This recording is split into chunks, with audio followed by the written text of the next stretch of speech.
Good morning, colleagues. If you have never seen me before, I'm Wendy Gordon, the presiding officer of the faculty. Most months for the past 7 years, I've given reports to the Faculty Senate in which I try to put the immediate work we are doing into a broader perspective, remind faculty of the big reasons we engage in the work we do, and sometimes offer suggestions for how that work might be done in a more meaningful way. Since the Senate will not be meeting in person this next month, and because we could perhaps all use some perspective at this moment, I'm recording this report to all of you. Most of you, like me, have been preparing to work remotely while also adapting to near daily changes in conditions and figuring out child or elder care at the same time. It's a good thing, I suppose, that we've been given extensive offers of support, especially about the transition to teaching in an electronic format. But after a few days, I had to stop opening every email because I just couldn't consider any more options. I also spent some time mourning the loss of my spring break when I was planning to really get my classes in order for the rest of the semester and maybe get some research done. It's been crazy. By this time, almost all of us who teach have gone through at least one online class session. Professionals who weren't told they had to leave campus until last Friday have been through a trial by fire of their remote systems. I'll bet that most of us have been in contact with at least one student who has needed some extra support, and also that we've had some disasters. I know that even in a regular semester, I make a mistake on about every fourth thing I try to do on Moodle, and now that translates to about 1 million possible mistakes. It's been a hard week, and we're looking forward to 7 more like it. But, and this is the perspective that I want to give to the problem, it is only 7 weeks, half a semester. We're all working on decades-long careers, whether we're at the beginning, the middle, or toward the end of those careers, and this is one weird blip. Most of us are trying something entirely new with very little time to prepare, and it was almost impossible for us to practice before we actually went live. We are patient with our students when they try out a new skill and don't do great with it at first. Give yourself the same patience. This will get easier and more familiar as we go forward. No matter what happens in the future, none of us will be caught flat-footed again when there's an interruption of classroom instruction. So I hope I can say the worst is behind us.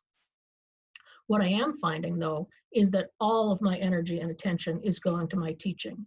Engagement with students, whether in advising, conversation, or just grading, simply takes longer online. Course preparation time is at least doubled. I'm sure I can sustain this through the rest of the semester, but that is about all that I will be able to do. The parts of my job that are not directly related to students' current needs are going to have to wait.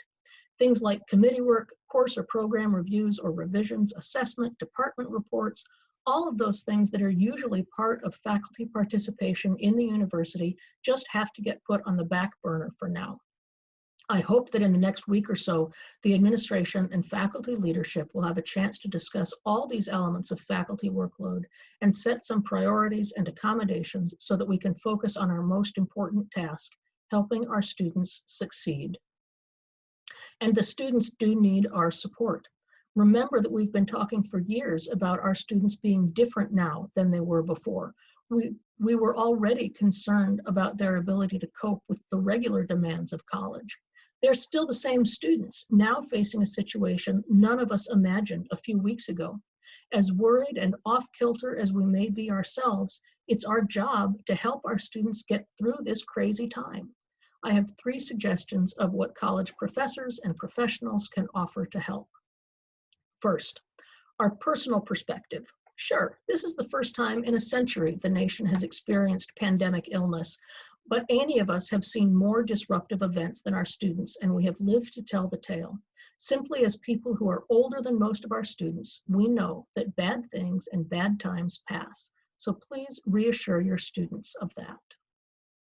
Second, our disciplinary perspective.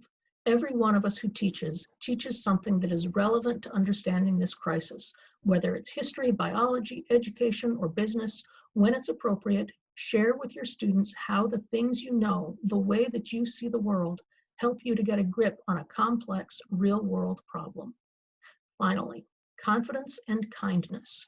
Use the tools you have to greet your students by name, ask how they're doing, and offer friendly advice if they need it. Let them know that you believe they can succeed and that you will help them do it. Let them know that it's okay if they're struggling, if they are missing assignments or don't have the bandwidth to get to class. You can work with them to get through. Understand that things are not normal for any of us, and we're just going to do the best we can. And that's what I want to say to you today, too. This isn't normal. It's hard. Do the best you can and let the rest go. Thank you for your time and your work. Be well.